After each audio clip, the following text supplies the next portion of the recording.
Look around and tell me I'm wrong. Look around and tell me I'm wrong. Get gone.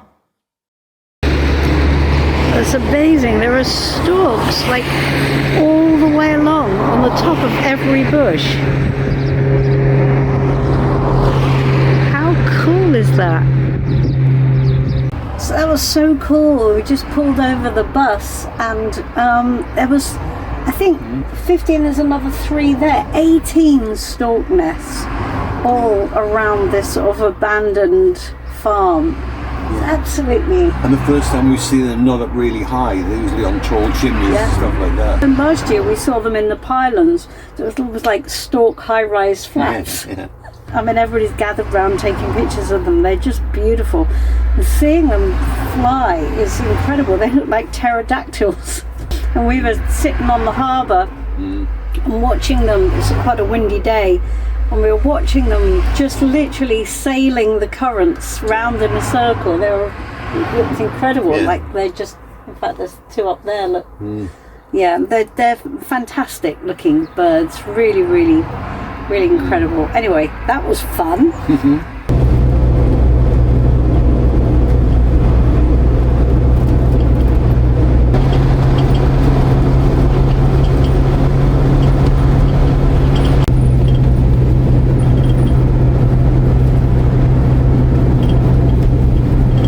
We've arrived at this campsite in Albufeira, and it's a campsite that we heard about some time ago. It's quite a unique site. It's huge, but it has no fixed pitches, which is kind of strange.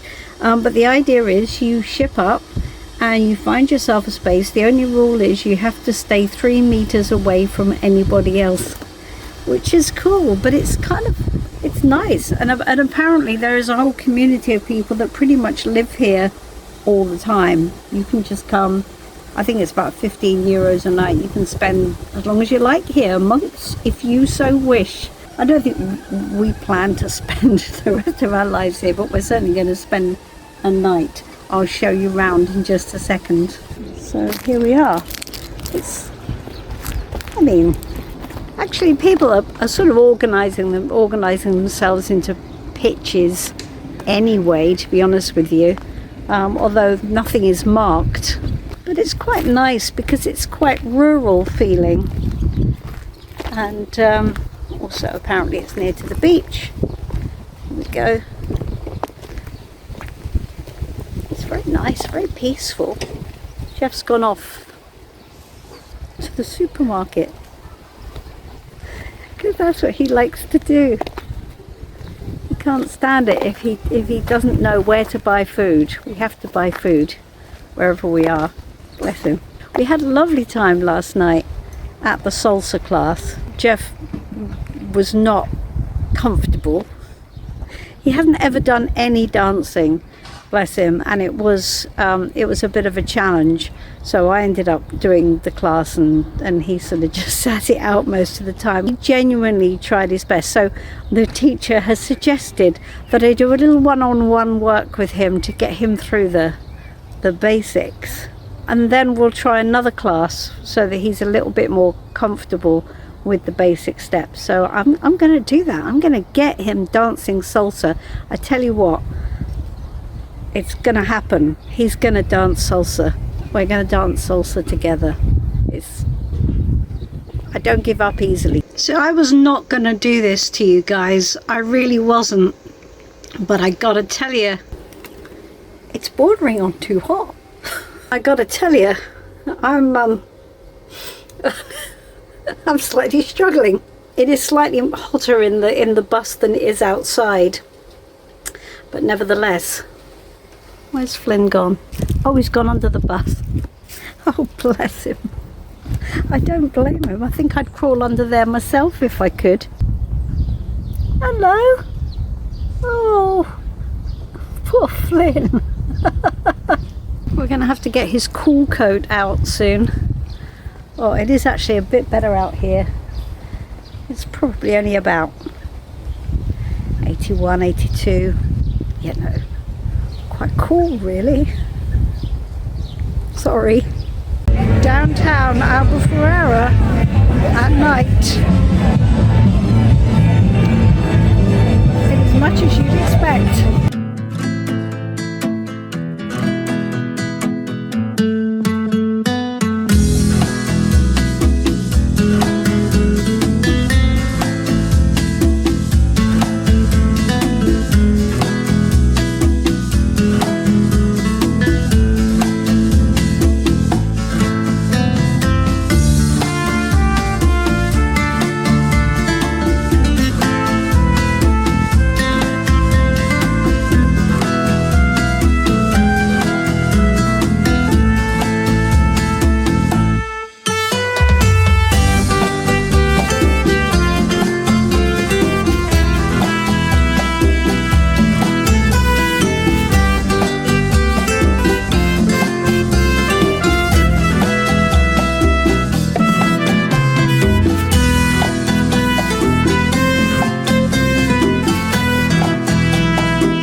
So it was our plan to go to the restaurant above the swimming pool, but sadly that didn't happen because apparently it's a bank holiday and most of the restaurants are closed. We found this place though, and it's a bank holiday because it is Freedom Day in Portugal. Jeff has been reading up all about it. So over to you, Jeff.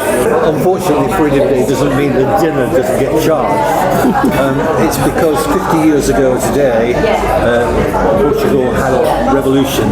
There was a dictatorship in most of the 20th century, and then there was a revolution in 1974, a bloodless revolution, unfortunately, which is often known as the revolution of carnations, because it was so nice and quiet. Let's drink to the Democratic Republic of Freedom Day. Freedom. Well done, Portugal. Yes.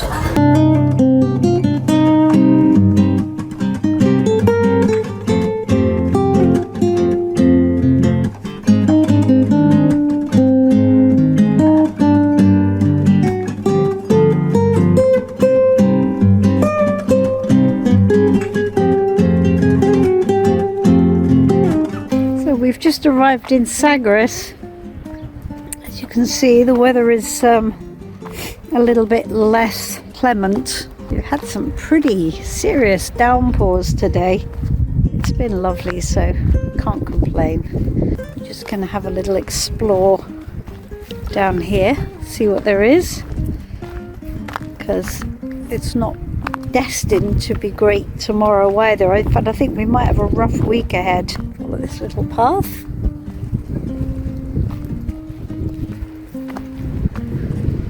There's a road down there, but there's a beach just there where that white building is. Looks like the tide's in.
We're on the Silver Coast now of Portugal, and as you can see, it's a big surfing community down here.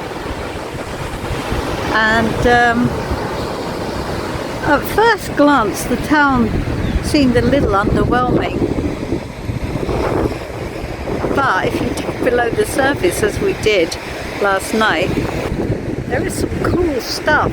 When we came back from the bar, which was awesome and epic, oh god, it was fantastic. A laundrette bar.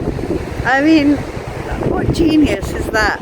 And the food was, I mean, seriously, I think the food is probably the best we've had this whole trip. I had this sushi, and it was proper pro standard sushi. Oh my god, it was unutterably delicious, and the music was great. The guys were really characterful, and it was just lovely.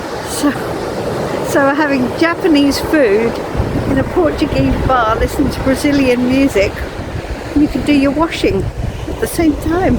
The storm last night was huge. It was something like somebody was dumping a sort of a skip load of beans on top of the bus. I want to know what happened here. This is the most incredible sort of restaurant bar. I mean, what a position.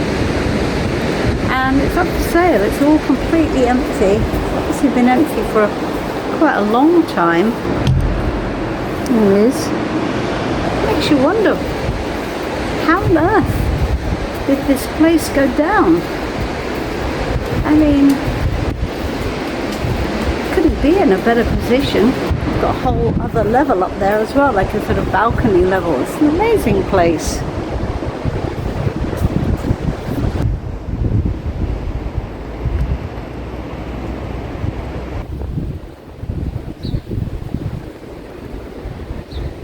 I just wanna start a fire in your heart. All together now. I don't wanna set the world on fire. I just wanna start a fire in your heart. Oh, Flynn. Your soppy date. Where is he? There he is. He's the only one that pointed forward. Yes. Gus the Bus. Oh, this isn't too bad. What do you think, Flynn? You like this? He doesn't care as long as he's off lead and out of the bus.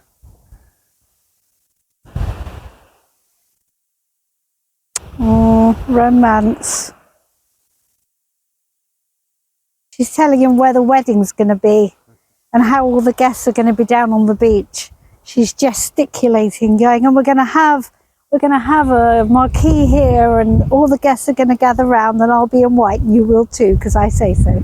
And that's how it's going to be. Aw, romance. So today we're visiting Sagres Fort, and it's an incredible sight as you drive into Sagres. It really dominates the whole of the peninsula. It was built in the 15th century under the command of the Infante Don Henry the Navigator. Infante, I think, is referring to Prince, not the fact that he was a child. Its purpose apparently was to protect the area from attacks coming from North Africa, but it was here that this guy charted his expeditions all around the coast of West Africa, and he was the one that initiated the Portuguese age of discoveries.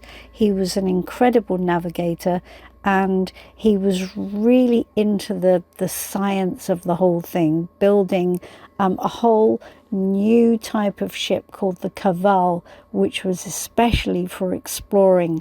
And he basically opened up the world view, and they mapped the world into the world view that it is now. So they changed with their cartography. They changed our understanding of the geography of the whole of the world. And they were trading in sugar and cotton, and sadly also slaves. But they basically, their desire was to go out into the world and make Portugal a superpower. And for a while, they kind of did it. We really like Sagres.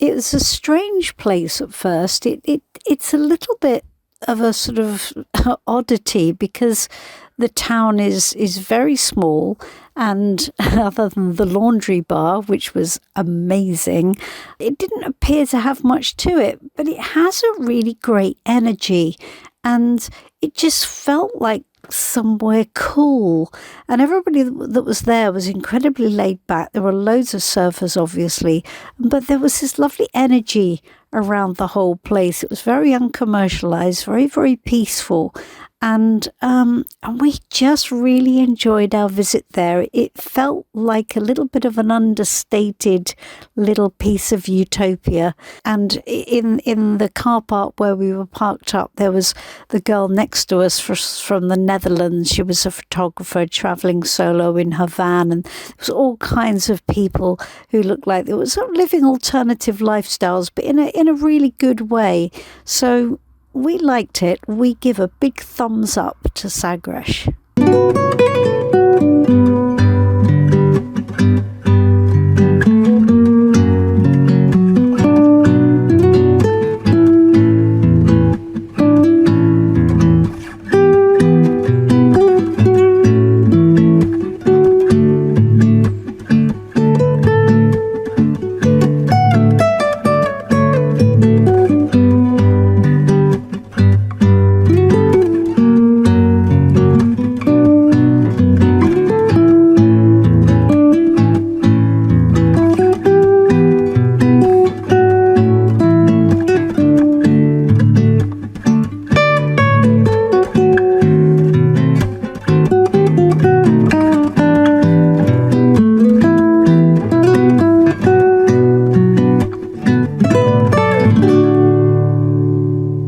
Come down onto the beach again in Sagres, and I just have been thinking about this whole thing, this whole journey, and our journey last year and the one before that, and the ones that we plan on making.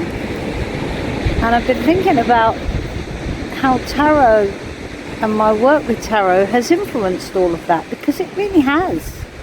There's no doubt. It changed everything. And obviously paid readings is a part of that, and teaching, and I really love all of that. But more than that, using tarot as a sort of directional sat nav, using it as a means of guidance to get where you want to get and do what you want to do. It's just been transformational, really, and I'm really, really grateful for that. Hey, buddy, what have you got? Found a root. It's a bit of palm. Oh, lovely, salty goodness. Anyway, I just wanted to say how amazing this is. I mean, it's not to be taken lightly, is it? To be able to sit on the beach in the morning, there's literally nobody else here. We have the entire beach to ourselves.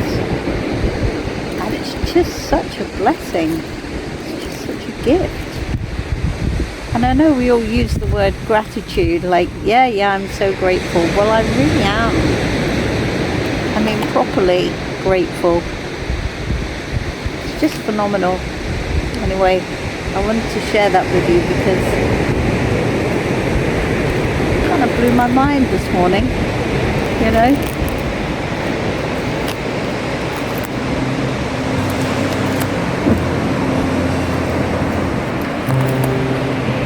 I'll see you on the next stop. Out there chasing rainbows, jumping over hedges, flying like a sparrow.